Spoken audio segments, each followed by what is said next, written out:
The Acolyte is gone, and that's amazing news for a lot of Star Wars fans. But others, well, others aren't taking it so well.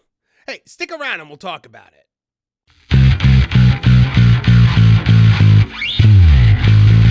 Hello, I'm Marvin, and I'm the Movie Monster. The Acolyte has been canceled, and we'll never have to suffer through the power of one, the power of two, or the power of many ever again. Now, there's a lot of people that are celebrating that fact today. Mostly, these are people who enjoy actual storytelling where characters have motivations and things make sense. But there's an infinitely smaller segment of the fan base who, what did they used to call anyone who was a critic about anything? A vocal minority who have, if I'm being generous here, expressed disappointment in this decision by Disney and Lucasfilm. And if I'm not being generous, they went bat crap crazy. A subsection of X lost its damn mind today, with supposed fans of the Acolyte throwing unhinged tantrums online, screeching at the show's detractors, and blaming everyone from the critics to Disney itself of being racist, sexist, and homophobic, among other things. It has to be seen to be believed, so we're going to see it here today together on Tooneytown TV. Yeah, so Twitter X has been kind of a strange place the last 2 days or so. That's because the Acolyte stands are melting down. According to this article from That Park Place, written by John F. Trent, the Acolyte stands melt down and blame racist, sexist people after the show is reportedly scrapped. Viewership data was abysmal. That's something that I have to remember. So John Trent here says numerous stands for the Acolyte, who seemingly did not even watch the series, given the show's abysmal viewership, freaked out and melted down after it was reported the show had been canceled. Deadline's Nelly Andreeva reported that the show was canceled. And then, of course, the Nielsen rating data for the week showed that the week that the Acolyte season finale aired, the ratings were just absolutely terrible. It had 335 million minutes watched, which made it the number 10 streaming show, which put it back on the charts, but still, it was less than the 2-episode premiere, which brought in 488 million minutes watched, and way less than shows like Ahsoka and Andor, let alone, more successful shows like The Mandalorian, Book of Boba Fett, and Obi-Wan Kenobi. You can see here the IMDb ratings for that last episode. The 1 out of 10 is 45.8% of the total the total results, which is certainly not good if you're looking to continue on and make a show into a series that's going to span several seasons. So following the report that the show was scrapped, numerous stans took to social media to share their outrage while blaming individuals they accuse of being racist and sexist. Here we see one such individual saying, "Genuinely insane to me, by the way, F the racist, sexist people who couldn't share a single brain cell and turn an eye away to what they didn't like. The review bombing and harassing that so many committed without even watching, insane to me, hashtag renew the Acolyte." So people couldn't share a single brain cell and turn an eye away to what they didn't like. I'm pretty sure that's what they did. I'm pretty sure that's why it got canceled, because people didn't watch it. They did exactly what you're telling them they didn't do, which is not watch the show. So clearly a high IQ individual here. This one is just pure nonsense, and it's just it's either an outright lie or delusion. I need to hear it from Star Wars themselves, and they need to explain why they're canceling the only show with a predominantly non-white queer cast that had incredible viewership from the audiences that would never have tuned into Star Wars previously. Incredible viewership? Are you kidding me? The numbers do not support that claim. The numbers show dwindling viewership and numbers that didn't even light the world on fire to begin with, let alone where it ended. I mean, this is the worst viewed Star Wars series of all time. But also, look at what they're saying. Not, I need to know more of this story. Not like there were so many questions I need answered. There were some of those, but this one's just saying the only reason they're defending it is because it's a show with a predominantly non-white queer cast that they say had incredible viewership, but did not. That's an out and out lie. This one goes, also, this just fuels the toxic side of the fandom into thinking if they hate on something enough, they can get it canceled. This is not a W for the community. No one thinks that because we hated on it, that it got canceled. It got canceled because nobody watched it. That's the reality of television. If nobody watches something, it doesn't get another season. That's the way it's always been from the early days of sitcoms to now to the streaming world. If it doesn't get watched, it doesn't get made. This show was ludicrously expensive, $180 million, a higher budget than most major motion pictures. So really, it would have been financially irresponsible of the studio to greenlight another season of this. It just didn't have the audience. This one says canceled over misogyny and racism, by the way, because this could have easily been some of the best current Star Wars content we're going to get. Well, if this is the best current Star Wars content we're going to get, then we're in a lot of trouble. And no, it had nothing to do with misogyny or racism. People just didn't like this show. It's okay. It happens. Not everything is everybody's cup of tea. And this certainly wasn't the cup of tea for a lot of people. And it got canceled again, not because anyone said anything racist or misogynistic or because Disney suddenly abandoned all of its own principles and became racist and misogynistic. It was abandoned because it didn't make money. And that's what a business is there to do, to make money, you morons. This one says Star Wars content been the same boring blast of pew pew media for years, and we finally get a show diving into the Jedi Sith lore, and y'all get canceled. Y'all get it canceled because the lead isn't a white man. Again, no, that same boring pew pew made billions upon billions of dollars at the box office. It was a financially viable property.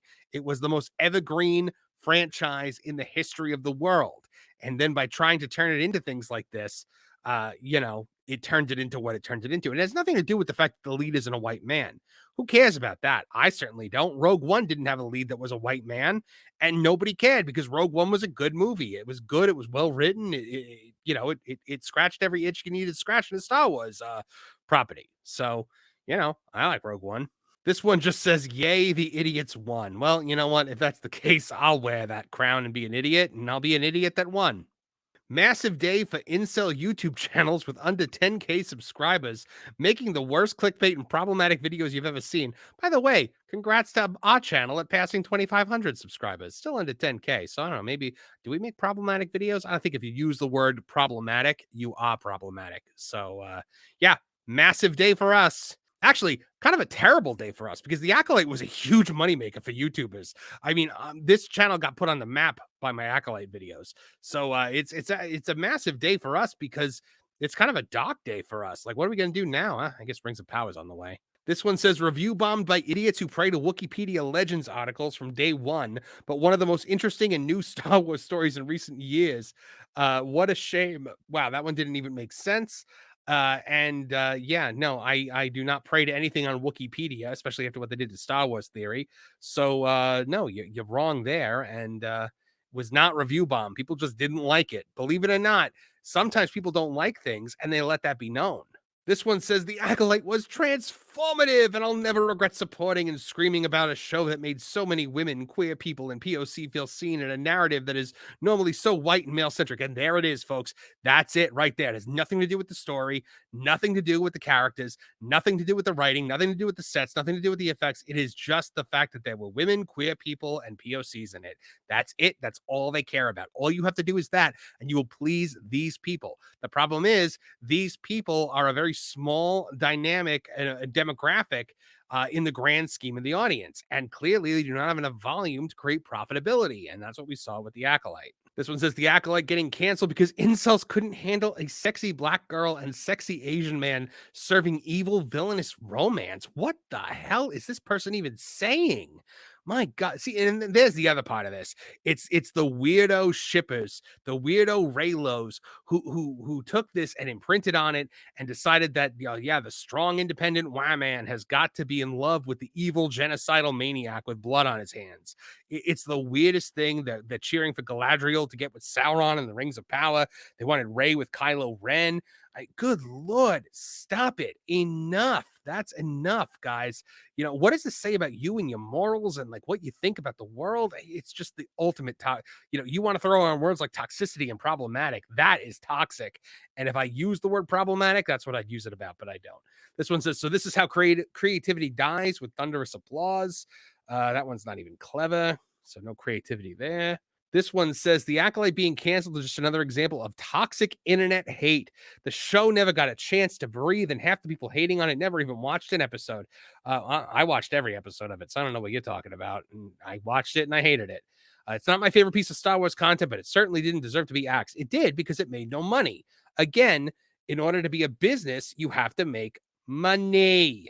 That's how it works. The effing Mandalorian and that dumb baby got 3 seasons in a movie, and you can't give the Acolyte one more final season. Hashtag the Acolyte. Yeah, that's because the Mandalorian and that dumb baby got a lot of people watching. Even season 3, which people didn't even like, got so infinitely more views than this, and that movie will actually probably make money. I would put money on that. I'd put money on it making money. Yeah, that makes sense, I guess, in a way. But yeah, the Mandalorian was a sensation. People loved it. Season 2 of The Mandalorian, the finale of that was the thing that brought Star Wars fans together. The last thing that brought Star Wars fans together. So I don't know what you're talking about, big sister general, because at the end of the day, this made no money. The Mandalorian made money. And that dumb baby you're talking about is a merchandising phenomenon, or at least was. Brought in a lot of money for that company. If you are celebrating the cancellation of the Acolyte, you are not a real Star Wars fan. Oh, here they go with the "you're not a real Star Wars fan."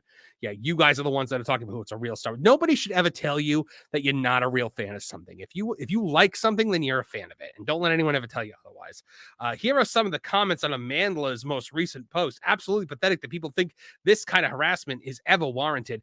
Mind you, Amanda Stenberg made a diss track against Star Wars fans, so Star Wars fans are getting some just desserts and comeuppance on her right now, and it's well deserved. Just keep it classy. And John Trent makes a great point here. He says, while many of these individuals are blaming so-called incels, racists, and sexist, showrunner Leslie Headland made it clear long ago who should get the blame if the show fails. She told the New York Times, if it doesn't succeed, it's because of me. That's really scary to think about. Well, it didn't succeed, Leslie, and it's because of you.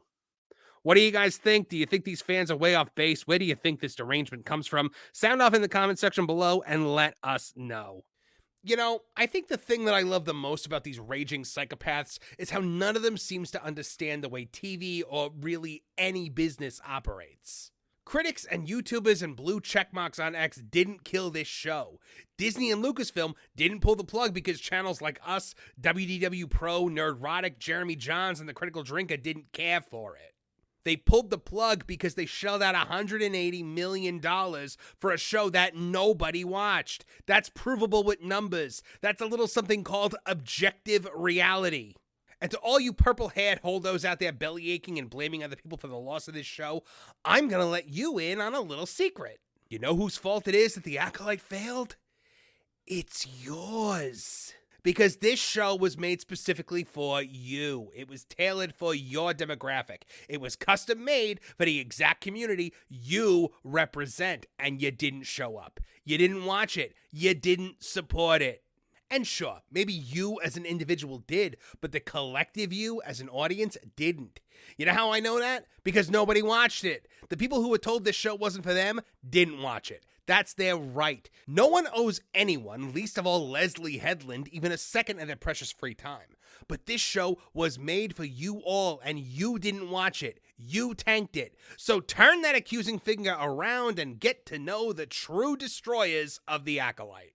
Well, you and the writing staff that concocted such an atrocious show. I mean, seriously, is this really the show you gotta go to war for? Firefly I get, but this? Have some self-respect. But let's get down to brass tacks here, folks. They're freaking out not because they like the Acolyte. They're freaking out because for years this unhinged group had complete control over entertainment. But now the sensible center is pushing back. They're losing. And the participation trophy generation doesn't know how to lose gracefully.